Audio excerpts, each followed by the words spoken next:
The early days with Bikram and Barkan, part 1. I've been getting a lot of requests lately about what it was like to do class with Bikram in the early days. Because back then, Bikram's school was like the who's who of Hollywood, the who's who of Beverly Hills. Now, I wasn't there in the very, very beginning. I came in February of 1981. My membership number was 1,424, I believe, because back then they would give you numbers. So I was the 1,424th person to walk through the doors of Bikram's Yoga College of India in Beverly Hills. I did the same thing in my studio. In fact, my number 1 student who came to my very first class in 1983 continued to come all the way to the very end 39 years later. And I remember my first class like it was yesterday. Emmy Cleaves was right next to me. Emmy Cleaves was Bikram's most senior teacher, even though I told you I was Bikram's most senior teacher over these years, and I was. Here you go again. Because I was really out there representing Bikram in the Bikram world. Emmy Cleaves had been there 5 or 6 years before me, definitely more senior to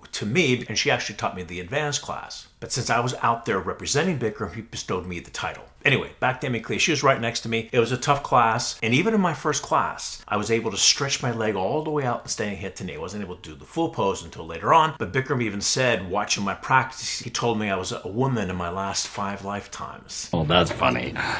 That was the reward that Bikram bestowed upon me in my first class. Before we continue on, if you're new to the channel, please consider subscribing.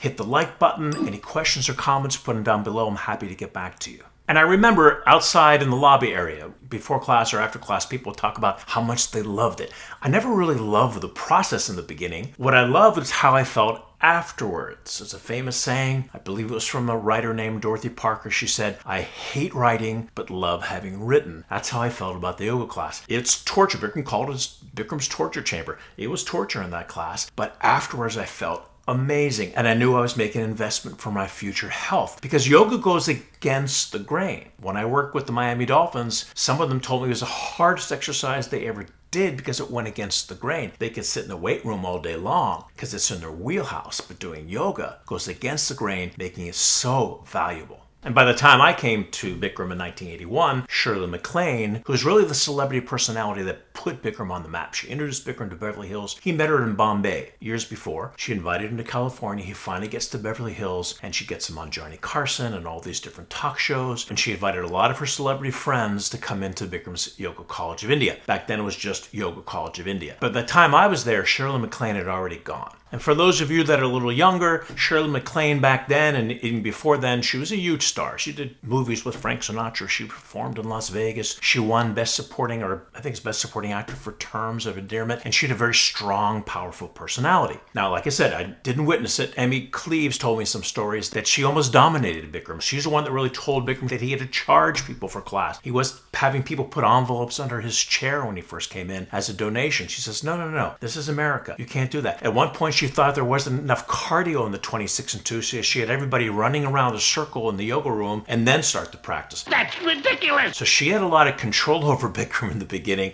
Not many people did. And Bikram loved when the celebrities would come to class. I remember we're sitting in the lobby and the class hasn't started yet. And Quincy Jones walks up the stairs and Bikram in mid-conversation just stops, goes right over to Quincy Jones because he's so happy that he's at a studio. Here's a story. Quincy was coming to class with his wife at the time. Her name was Peggy Lipton. Peggy Lipton was in a very, very popular show in the late 60s, early 70s called Mod Squad. And her character was named Julie. So people that are my age know what I'm talking about. So I knew her in my mind as Julie. So I'm teaching a class once, it's packed, and she's in the middle of the class, and she's doing something that I had to correct her on. So I said, Julie, bring your leg up. It's too high. And then I realized at one point, it's not Julie, it's Peggy, because that's what her real name is. And I got really embarrassed. But then I realized it's such a big class that maybe there's another Julie in the class, so she wouldn't have known. So that was an embarrassing moment. And I've told the story before because Quincy Jones at that time was producing the Thriller album for Michael Jackson, double album, and he was under pressure to get it to produce the album before the Grammy nominations came out because Michael was upset they didn't get enough recognition in the album before, which is, for all you Michael Jackson fans, Off the Wall, which actually won a lot of R&B awards, but it didn't win in the main pop category. So So he was under pressure to get that double album out, but he had to come to yoga class. And so Quincy Jones made sure he was in class every single day. And I've said this before in my videos, because he had said one yoga class a day will take out 5 or 6 hours of studio time because his brain is so much sharper. So he made sure he was in class every single day during that whole crazy time of producing the Thriller album.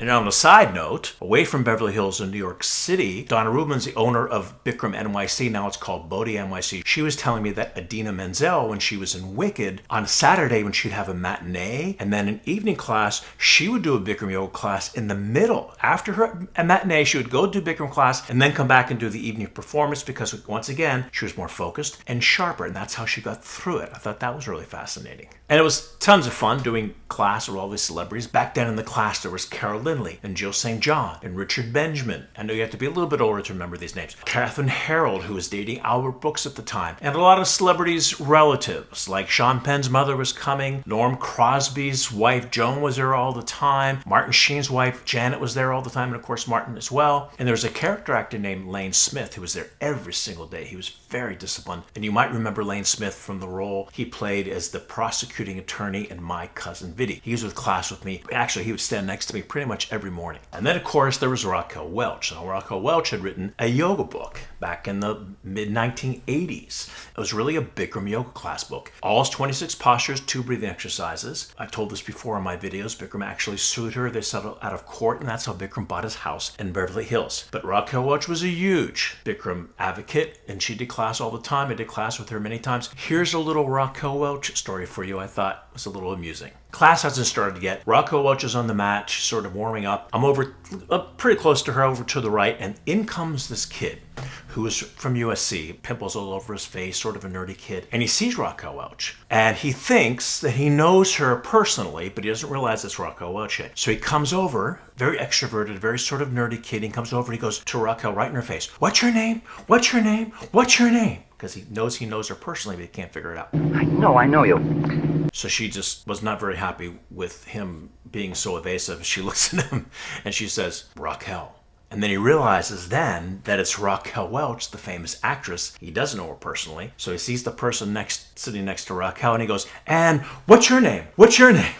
It was the funniest thing I ever saw. Back in 1968, one of the top movies of the year was Stanley Kubrick's 2001. And the star of 2001, they actually later did a sequence, 2010, was an actor named Keir Dullea. And Keir Dullea was a big Bikram student. He was doing the perfect standing hip to knee. He would always stand just to the left of Bikram. And I remember about 3 months into my practice, I was advancing very quickly because I was coming all the time. I was starting to come 3 times a day. And I actually had done the full expression of standing hip to knee only 3 months into my practice. I remember Keir sort of looked over and did a double take, and he said, oh my God, look how fast this guy is improving. Anyway, he ended up having to move, I think, to Connecticut, but Keir Dullea, another big celebrity, big Bikram advocate back in the old days. And here's another personal story I wanted to share with you. He wasn't a celebrity, but he was dating a celebrity. I think his partner was in the original Planet of the Apes. I don't have to mention any names. Anyway, this guy was ripped. He was a big bodybuilder, but he was also really good at Bikram yoga. So that was very unusual to have the strength and flexibility combination, and he worked hard, and that's what Bikram loved. Bikram loved if you worked hard, he would be your best friend. And now here he was, a bodybuilder and really good at yoga, which is what Bishnu Ghosh and Bikram, that was their thing,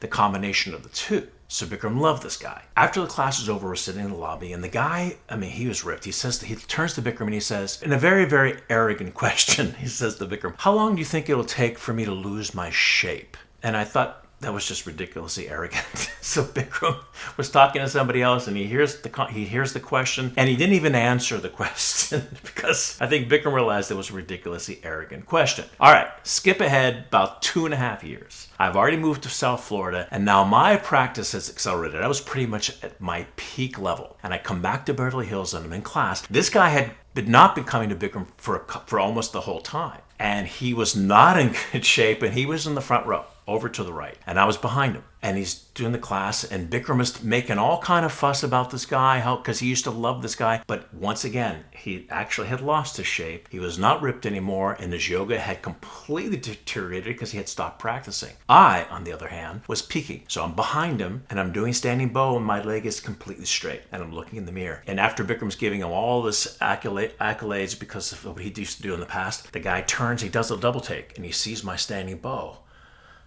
And as he's watching me doing the standing bow, I said to myself, not to him, 2.5 years. 2.5 years, that's how long it took you to lose your shape.